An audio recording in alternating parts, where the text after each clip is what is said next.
अभी एक सबसे बड़ा मुद्दा चल रहा है कि बिहार में आपने प्रचार बहुत तेज़ी से देखा होगा कि हमारी सरकार में हमने भाजपा के मंत्री की लड़की को टीचर बनाया।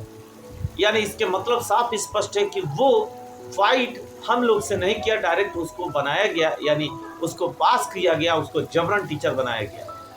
या फिर हम लोग के साथ उसके पास इतना योग्यता है तो हमारे साथ बैठा के पेपर दिला लिया जाए, अगर हम लोग से अधिक नंबर ले आ पाती है तो उसको सफल घोषित कर दिया जाए। हमें पता था कि ये बस चेहरे दिखावे के हैं।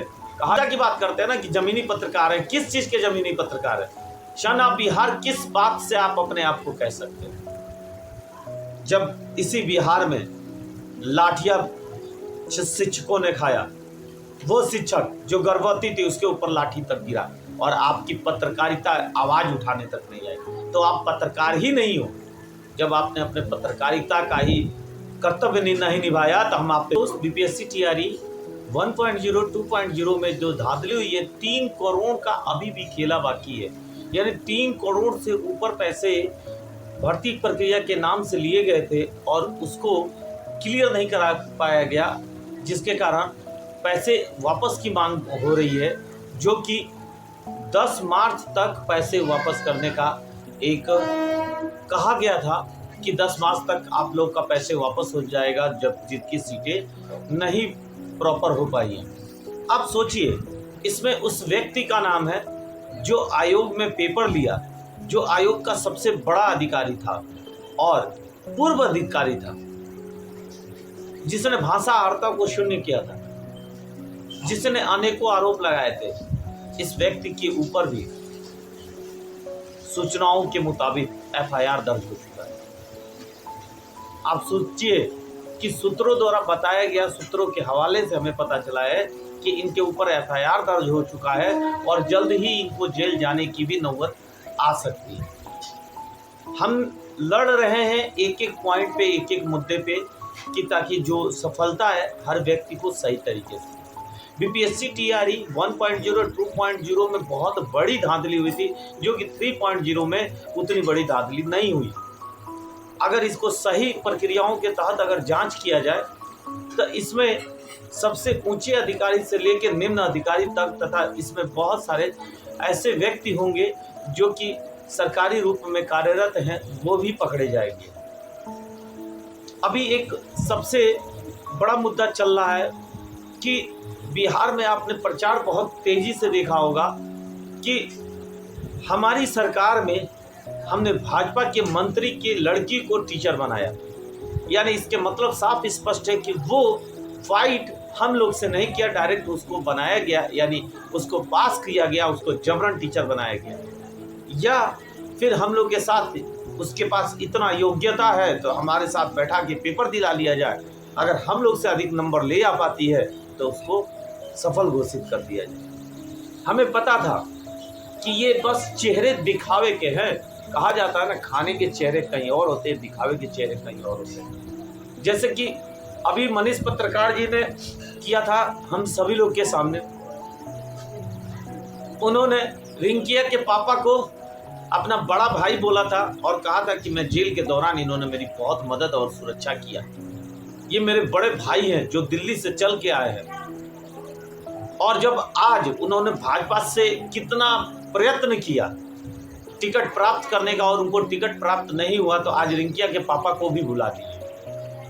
आज नहीं कह रहे हैं कि बड़े भाई क्यों नहीं आ रहे हैं और हमारे साथ प्रचार कर रहे हैं। आप एक बात बताइए, जो उप मुख्यमंत्री है वो भी बिहार राज्य का, क्या वो तमिलनाडु राज्य में गिरफ्तारी कर सकता है या उसके द्वारा लेटर साइन किया गया है?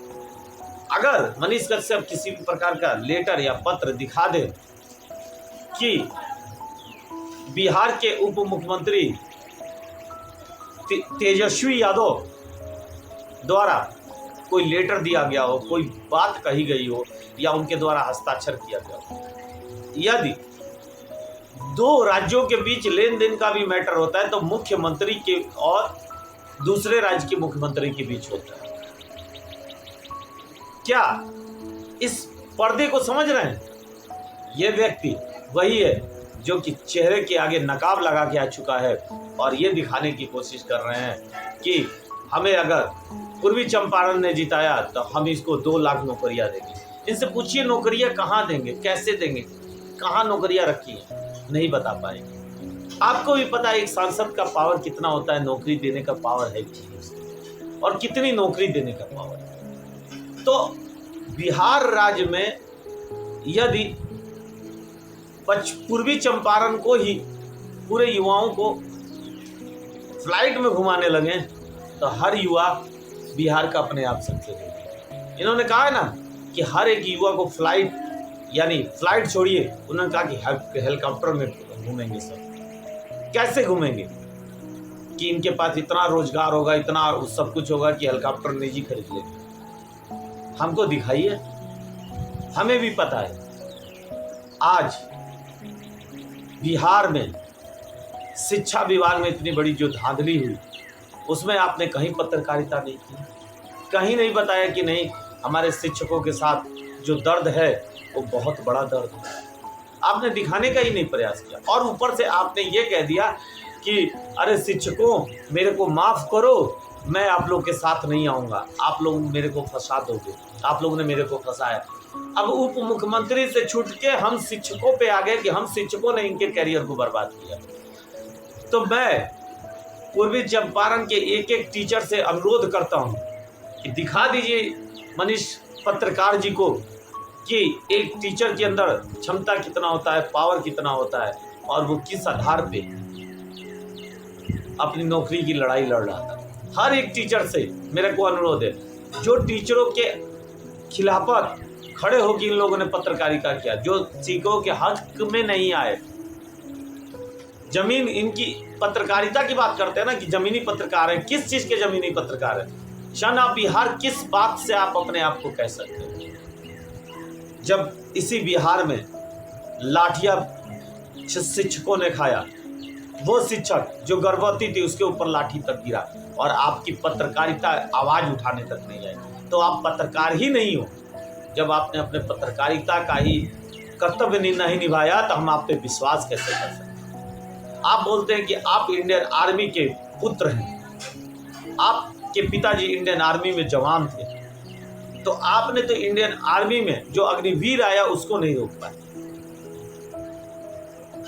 कारगिल युद्ध, चाइना युद्ध, जो ये सारे युद्ध हुए, उनके वीरों को आपने कभी श्रद्धांजलि नहीं दिया, अहिर रेजिमेंट की मांग नहीं किया, और आप आज चाहते हैं कि मोतिहारी यादव का क्षेत्र है और आपको वोट दे दे, तो किस आधार पे दे? इसको भी हमें स्पष्ट करिए। बिहार में लगातार धांधली हो रही है, लगातार शिक्षकों को बाहर किया गया है,